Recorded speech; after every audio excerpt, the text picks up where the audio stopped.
The Mafia built billion-dollar empires using three money principles that Wall Street doesn't want you to know. These weren't just criminal tactics, they were sophisticated financial strategies that kept money flowing for generations. And every single one of them can transform how you think about wealth. Welcome back to Forbidden Wisdom. Today we're diving into the financial wisdom of history's most successful criminal organizations. Before you judge, consider this. The Mafia operated profitable businesses for over a century while facing constant law enforcement pressure, internal betrayals, and violent competition. They understood money in ways that most legitimate businesses never will. Here's what's fascinating about Mafia economics. They couldn't rely on banks, legal contracts, or government protection. Everything had to be built on pure financial intelligence and human psychology. The result? They developed money principles so effective that they've been secretly adopted by legitimate businesses, investment firms, and even governments worldwide. These three lessons aren't just criminal wisdom, they're universal truths about how money really works. Lesson number 1. Control the flow, not just the money. Real wealth comes from controlling how money moves, not just having it. The Mafia understood something crucial. It's better to take a small percentage of a large flow than to own a large amount sitting still. They focused on becoming the middleman, the facilitator, the necessary connection. How they did it? They controlled the docks, every shipment paid them. They controlled unions, every construction project needed their approval. They controlled gambling, every bet generated a percentage. They controlled lending, every loan created ongoing payments. Position yourself where money naturally flows, then take a piece of every transaction. Some modern examples are: Amazon takes a percentage of every sale on their platform. Payment processors like PayPal take a cut of every transaction. Real estate agents earn from every property that changes hands. App stores take 30% of every digital purchase. This works because people will always spend money. Instead of chasing individual sales, smart money gets positioned in the flow itself. Look for ways to earn from ongoing transactions rather than one-time payments. Recurring revenue, commissions, royalties, platform fees, these create wealth that compounds over time. The Mafia insight is ownership is good, but control of cash flow is better. Lesson number 2. Never put all your money in one stream.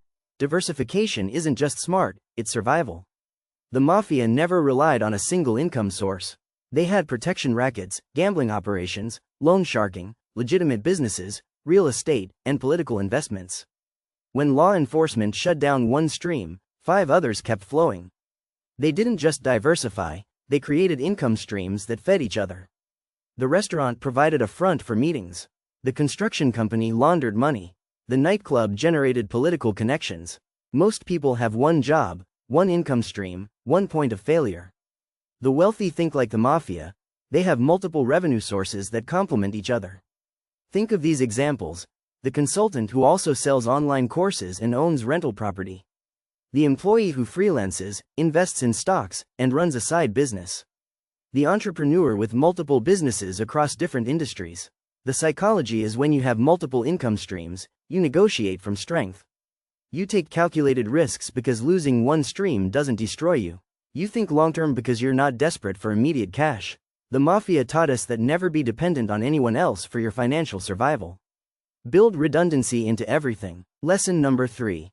Reputation is your most valuable asset. The third and most powerful lesson: your reputation determines your earning potential more than any other factor.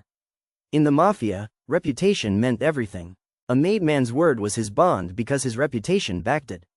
This reputation allowed them to make deals without contracts, collect debts without courts, attract partners without advertising, command premium prices for their services. The economics of reputation is when people trust you completely, transaction costs disappear. No lawyers, no contracts, no enforcement mechanisms needed. Pure profit. But here's what most people miss. The Mafia invested heavily in their reputation. They honored agreements even when it cost them short-term money. They protected their image ruthlessly. They understood that reputation is built slowly and destroyed instantly. Modern application is that in our connected world, reputation is even more powerful. Online reviews, social media presence, professional networks, your reputation now reaches globally and lasts forever. How to build Mafia-level reputation: always deliver what you promise, when you promise it. Be known for one specific thing and be the best at it. Protect your reputation more than your profits. Make reputation decisions, not just money decisions. A strong reputation creates opportunities, attracts better deals, commands higher prices, and generates referrals. It's the ultimate force multiplier for wealth. What the mafia knew was money can be stolen, businesses can fail, but reputation, properly built, creates endless opportunities to rebuild wealth. Here's what ties all three lessons together. The mafia thought about money as a system, not just transactions. They built wealth engines that could survive disruption, generate passive income, and compound over time.